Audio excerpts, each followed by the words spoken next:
Douglas Allen Bickford. It is the 3rd of May 2022 at 7:30 a.m. here Pacific Standard Time.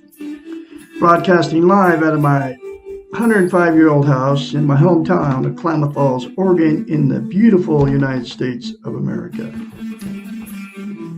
I am on Facebook Live, have been for over 2 months, and also been on YouTube, not live, but posting videos there for over a year, teaching how to attain and maintain self-esteem. What self-esteem is from this book right here. But what self-esteem is how you feel about yourself inside. It's also known as self-confidence, self-worth, self-love.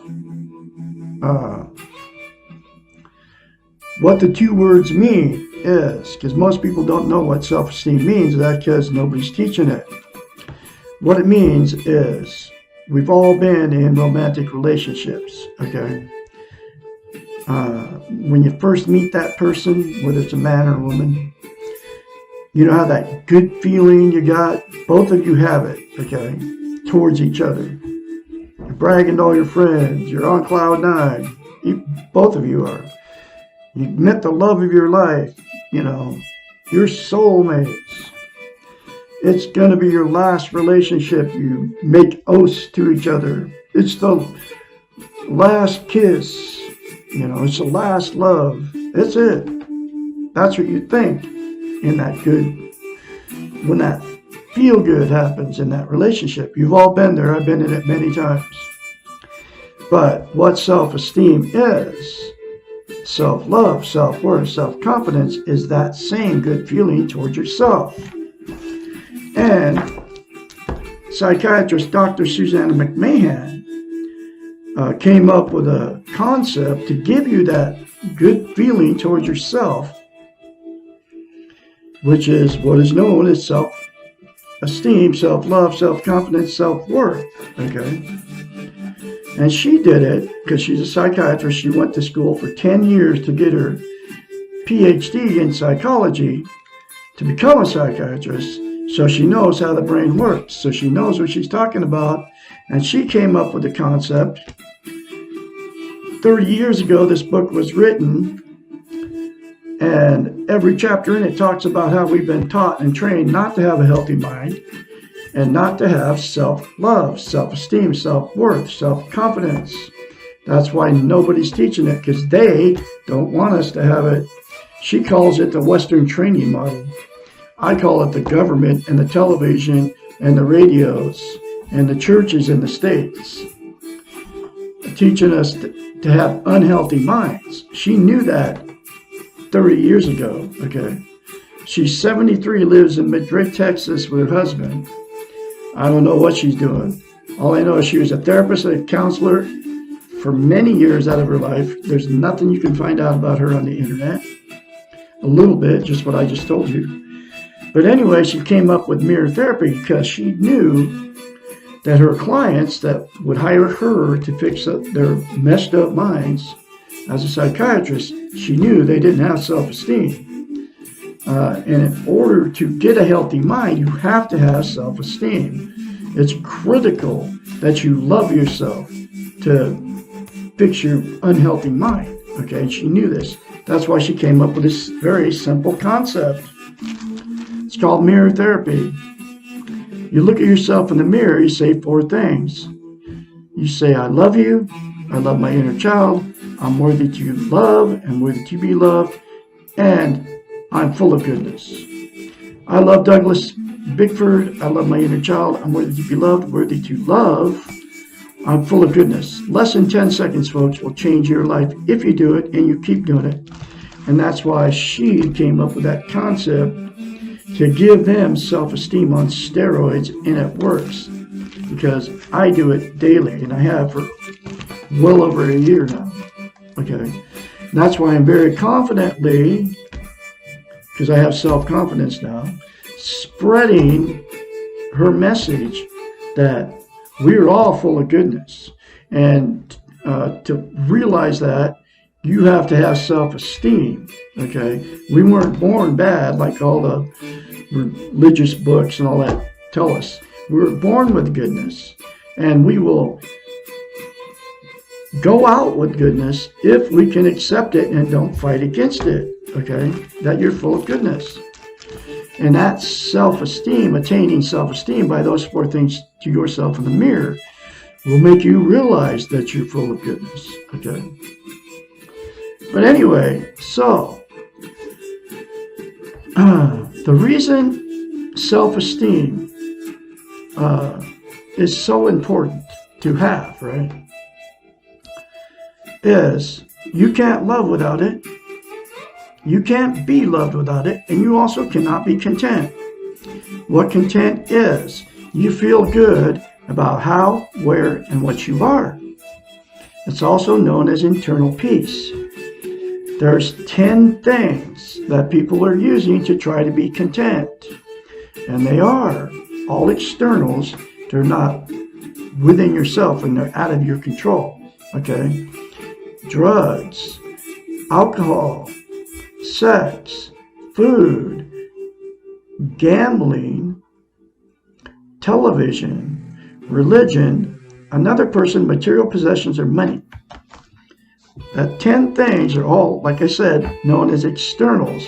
You can lose them anytime. Okay? They make you content temporarily, but they will never make you permanently content. Okay? The only thing that will is to attain self-esteem and maintain it. And the only thing that's going to give you self-esteem and maintain it is for you to say 4 things to yourself in the mirror daily without fail. Because, and that's because, to maintain, it'll give you self-esteem to say those 4 things to yourself in the mirror. But it's not going to do you any good just to say it a few times and quit. To maintain that, you have to maintain the self-esteem, to feel good about yourself, and to be content. You have to say it daily. It's like lifting weights. If you start lifting weights and then you stop for too long, you lose the muscle mass that you acquired, and you have to start over lifting weights. Self-esteem is the exact same thing for the brain, but it's a lot easier than lifting weights, folks. It'll take you 5 seconds to say those 4 things to yourself in the mirror daily instead of criticizing yourself. And here's why she came up with mirror therapy and why mirror therapy is so powerful, which she knew. You can't lie to yourself in the mirror, okay? It's a psychological event that happens. It's very easy for you to say bad things about yourself because you're not lying to yourself in the mirror when you say bad things about yourself. But you can't say good things about yourself in the mirror. And those 4 things are very good things to say to yourself in the mirror because you can't lie to yourself in the mirror. Do you understand what I'm saying here? You don't believe it about yourself. That's why you can't say good things about yourself. And you very easily criticize yourself because you're not lying to yourself in the mirror. So that's why, as a psychiatrist, she came up with mirror therapy. And she knew that. I did it because she told me to do it. And at the first time I read it, I was like, what good is that going to do? Just like you say to me when you ever start watching my videos. I'll tell you what good it's going to do you. It's going to make you be able to love, be able to be loved, and be content. And then you won't have to use all those 10 things anymore to make yourself feel good. Be content. Because you'll have, I don't use any of them anymore because I'm full of self-esteem.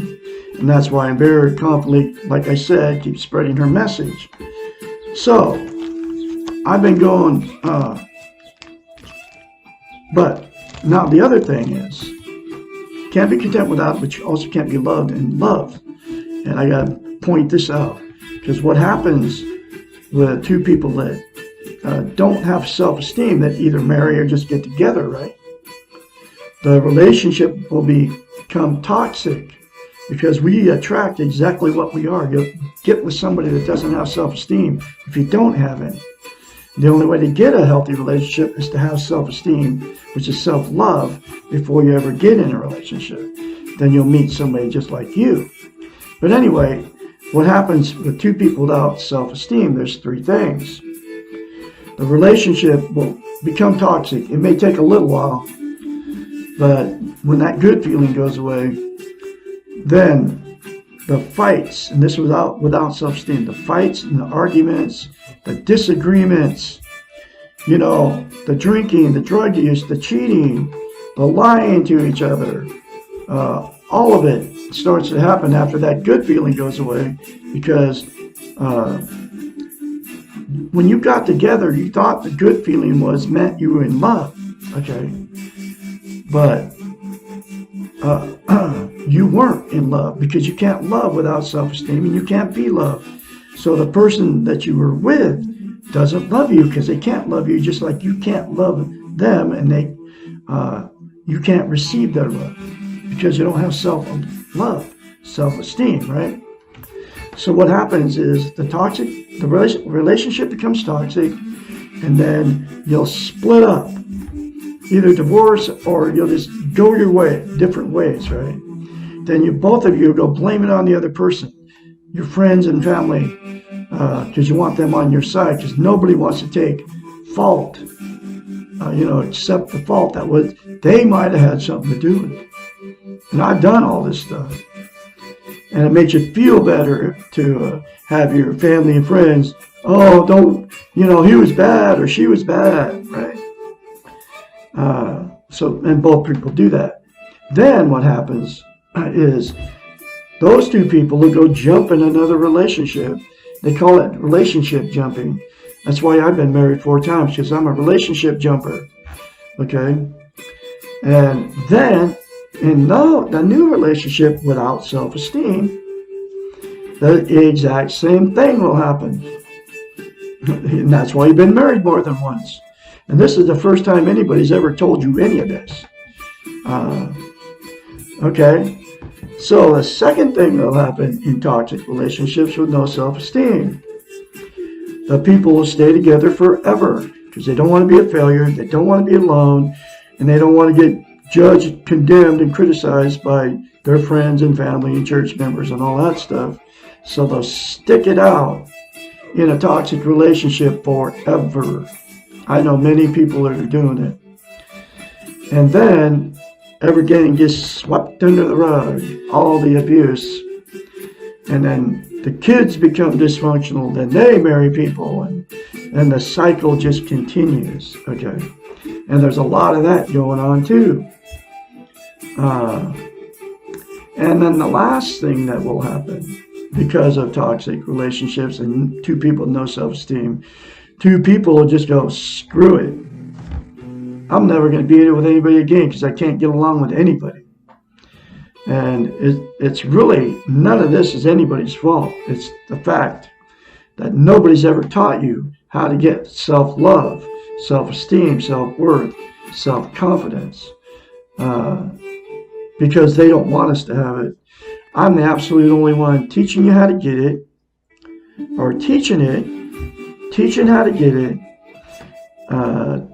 teaching you how simple it is to get it, which is the 4 things to yourself in the mirror daily without fail, instead of criticizing yourself, and teaching you how important it is. And I just told you the reasons why it's so important, because you can't love without it, you can't be loved without it, and you cannot be content without it. Anyway, I am going through this book 1 chapter at a time from Dr. Susanna McMahon. And I have been, like I said, for over a year. And here's that next chapter.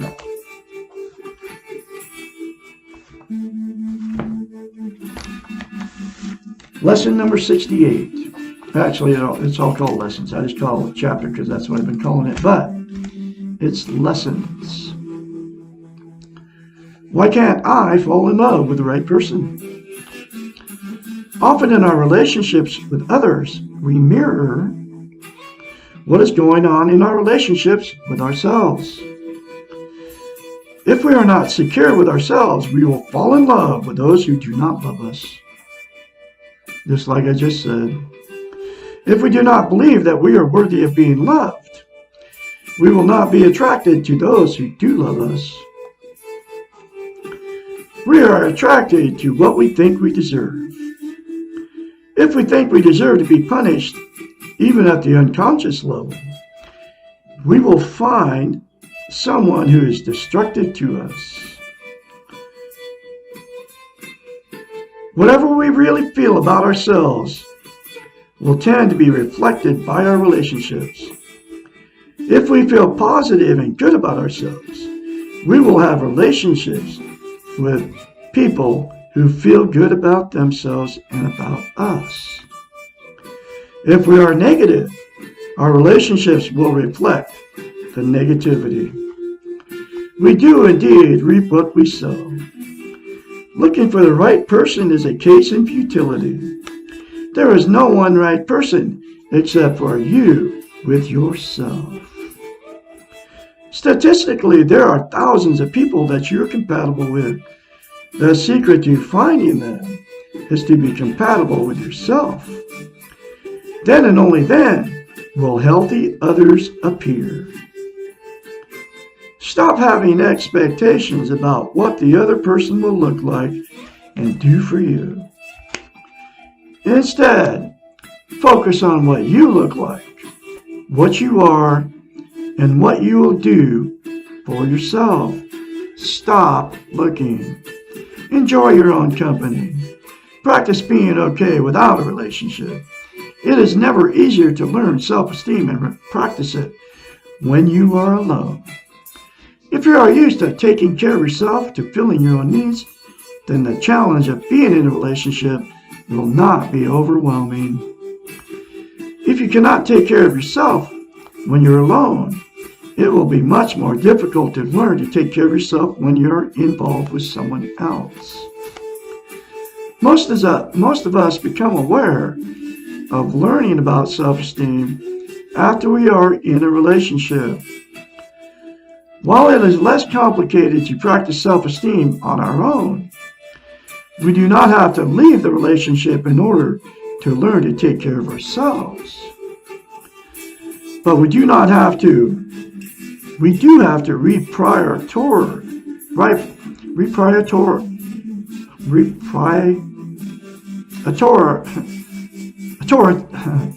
prioritize our life. Okay. Sorry about that.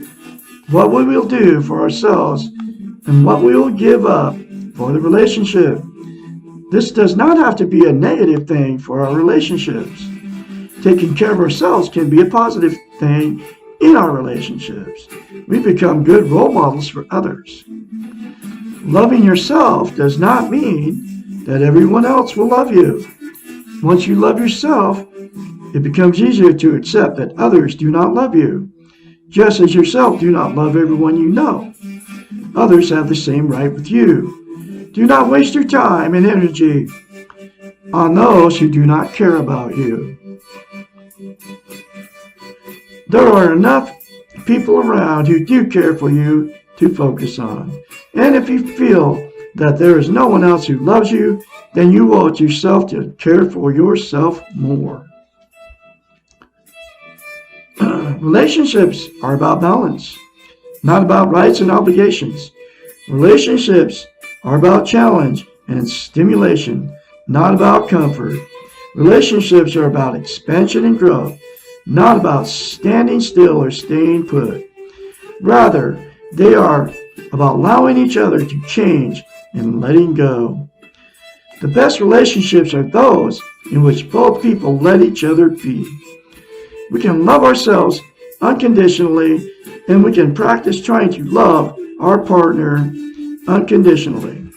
We never may achieve this goal but we can learn from our efforts. If you want unconditional adoration, get a puppy. Your partner is not in the business of always adoring you. There is no one right partner for you, but there are plenty of good people around to have healthy relationships with. But first, you must be healthy yourself so that you are ready for a good relationship with another. Wow. Those 4 things to yourself in the mirror daily, folks, without fail, will make it so you can find a healthy partner. Okay? I'm going to have another lesson for you tomorrow, which will be, why can't I change my partner? Lesson 69.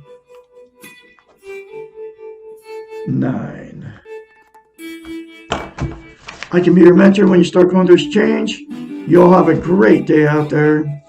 458-232-5238. Call me anytime, day or night. I'll have another lesson for you tomorrow.